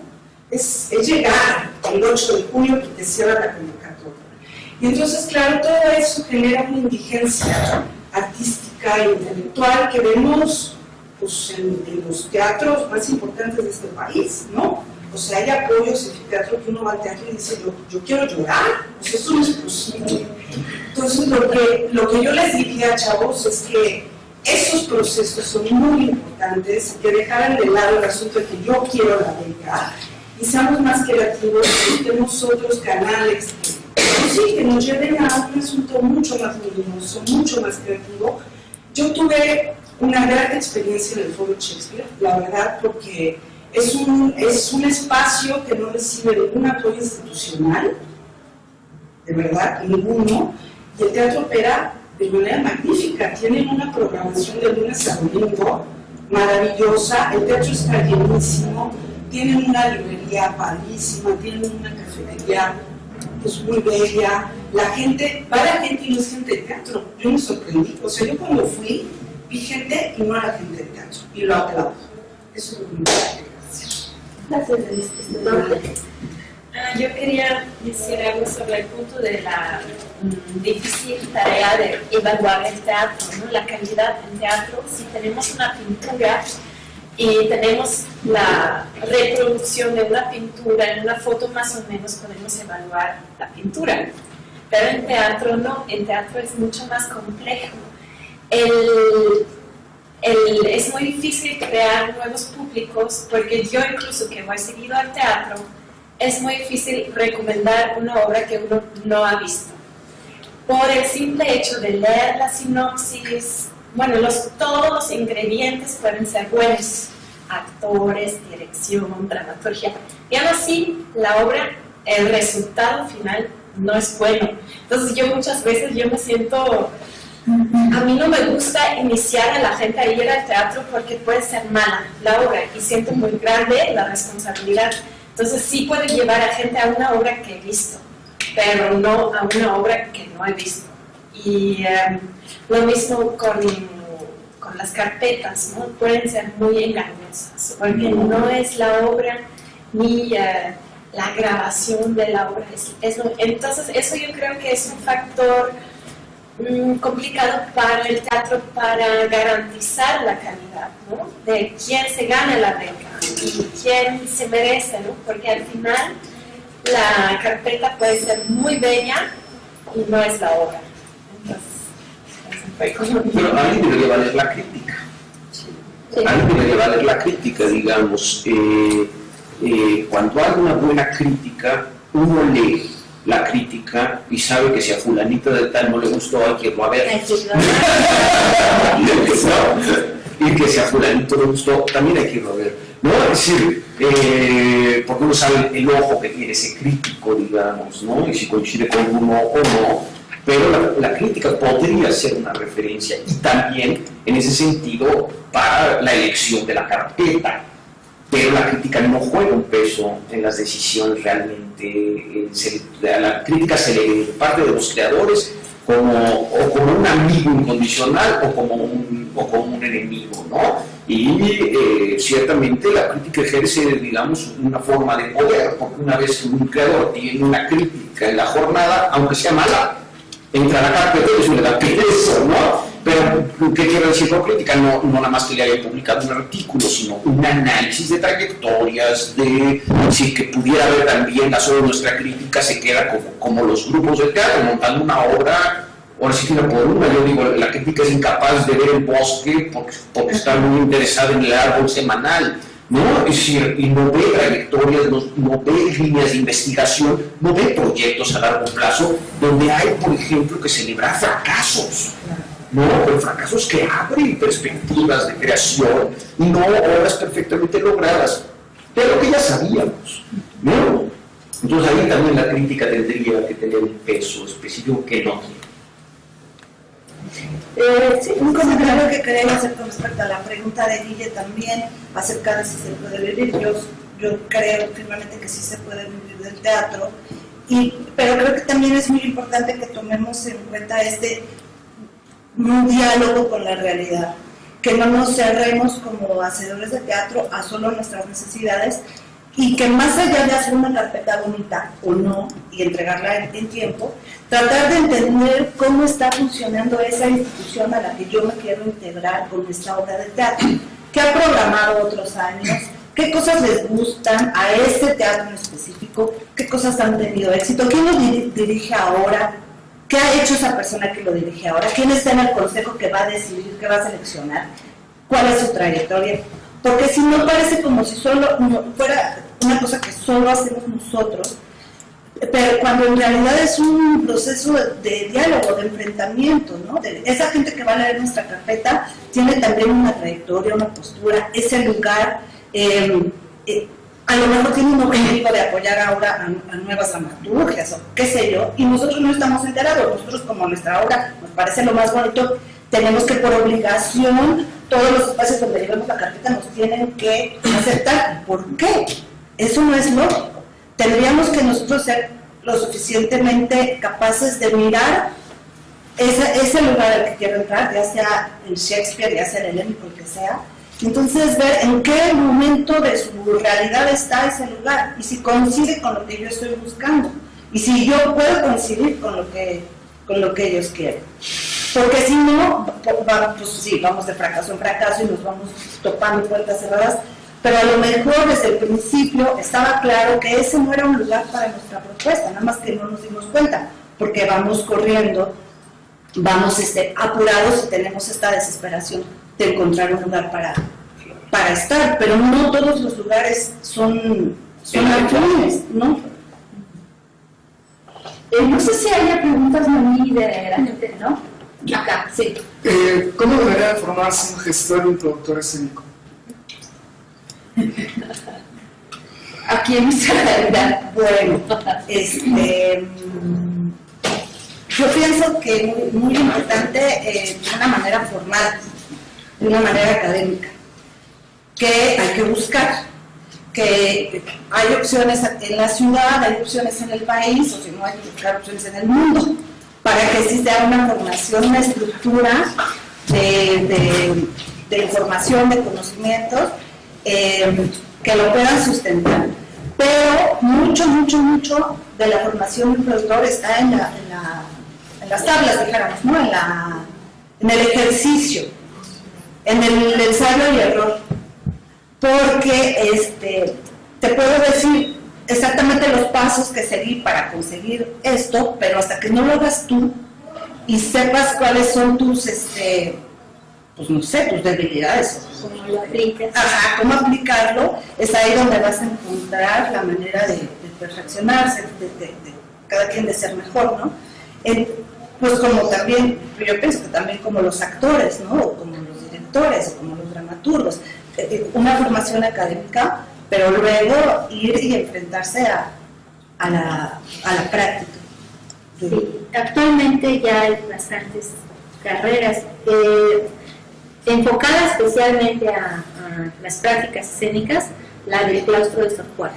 Y era un profesional técnico, no sé si ya sea profesional, si ya sea de licenciatura, pero estaban ahí está el claustro de Sor Juana, está lo de la Universidad de Guadalajara, el joven Kumamoto, para que vean cómo es transversal la gestión. El joven Kumamoto de Guadalajara egresó de gestión cultural, del ITESO, del Instituto no, ITESO, es una entidad de la Iberoamericana, Estudios Sociales de Occidente. Y está la Universidad la Autónoma de Guadalajara. Sí hay más lugares, pero no te los puedo decir. Y por ejemplo, sí hay gestión en biología, en procesos de biología. Entonces también tiene que ver con el contexto en el que nos estamos desenvolviendo.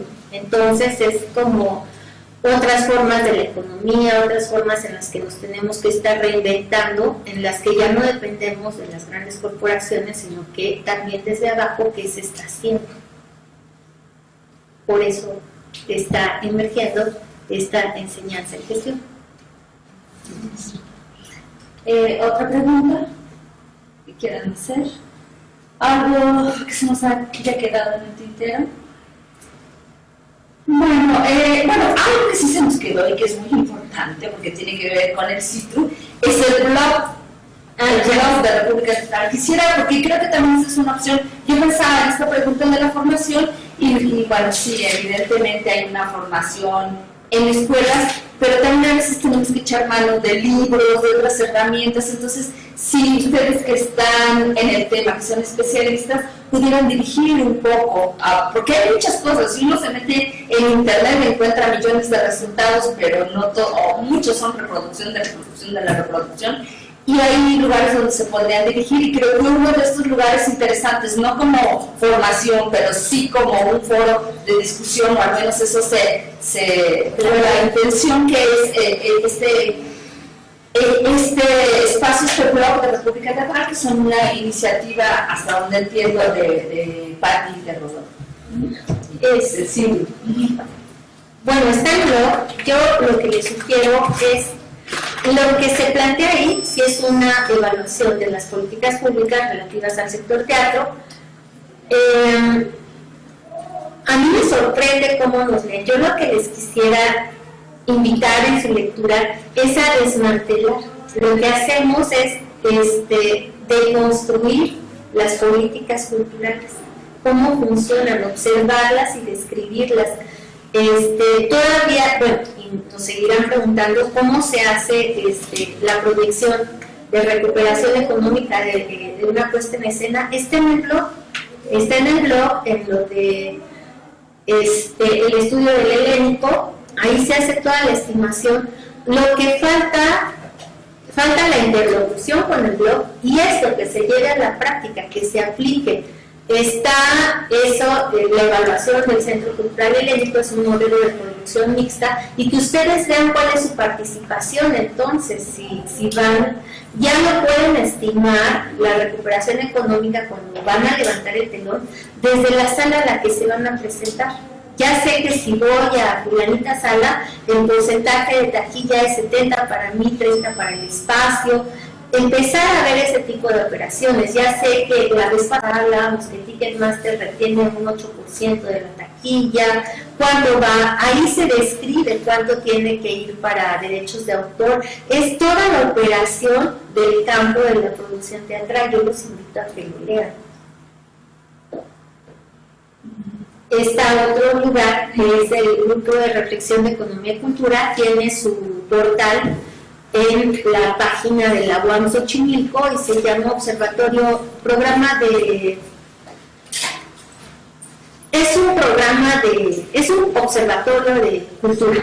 Y entonces ahí se habla mucho a nivel legislativo, participan varios asesores en la Cámara de Diputados, asesores de la Comisión de Cultura. Entonces se habla de esto que les he hablado, de la ingeniería institucional, se habla de la economía, lo que nos había mencionado Isis, con cuánto participa el sector de artes escénicas a la economía nacional. Les quiero decir que es marginal, pero lo que tenemos que enfatizar es que el sector de las artes escénicas es el que detona toda la cadena productiva. ¿Sí? Sin los actores, sin el músico, sin el bailarín, no podemos pasar a la reproducción técnica de esto, que son los medios, ¿no? Entonces, de ahí importa otra de las razones para proteger el sector, para exigir políticas públicas, la intervención en materia de política pública. También ahí está justificada. ¿Qué más encontramos en el blog? Hablamos del 226 bis. También, pues ahí está el blog. Y hay voces muy importantes. El doctor Steinu, Javier Steinu, es de los que influyó en esta reconfiguración o reformas. Sus investigaciones orientaron el sentido de la reforma en telecomunicaciones y participa en el blog. El blog de República Teatral está en la página del sitio. Está en la página del sitio. Hasta abajo. Entran en la primera página que aparece, la de inicio, hasta abajo de ese blog. Bueno, no sé si hay algo más, si no daríamos por concluida la mesa. No sé si hay algo en Teatralia, no hay nada. Entonces, bueno, pues no me queda entonces más que agradecer su presencia, agradecerles a ustedes que podamos habernos acercado a estos temas que son tan complicados y a veces también farragosos, difíciles de acceder. Creo que según las opiniones de ustedes, pero la mía personal es que fue una mesa muy dinámica y que en realidad sí se logró pues exponer un tema bastante complejo, ¿sí? Desde diferentes perspectivas. Bueno, y yo no sé si tú quieres agregar algo, ya cerrar finalmente. Con esto cierra. Con esto cierra, exactamente. Con esta mesa cerramos el ciclo de conferencias. Agradecemos a todos los que nos acompañaron durante todo el ciclo, a aquellos que iniciaron y nos dejaron abandonados. Bueno, pues de todos modos se los agradecemos. ¿Va a haber un nuevo ciclo el año que viene? Sí, para promoverlo entre amigos. Sí, es posible que lo convirtamos en diplomado, pero eso estamos. Sí. sí, bueno, tenemos este ciclo, y los invitamos también, si ustedes gustan, claro, estar con nosotros. Nos ha dado mucho gusto realmente la participación de ustedes, ¿no? Que nos hayan acompañado, que hayan estado, nos hacen trabajar y removernos y renovarnos. Y me parece espléndida la mesa realmente. Gracias, espléndida, muy buena, muchas gracias. Nos reconocemos nuevamente como compañeros, sabemos nuestros avances, ¿sí? ¿No? Entonces, muchas gracias. No, ustedes, gracias. Y gracias a ustedes.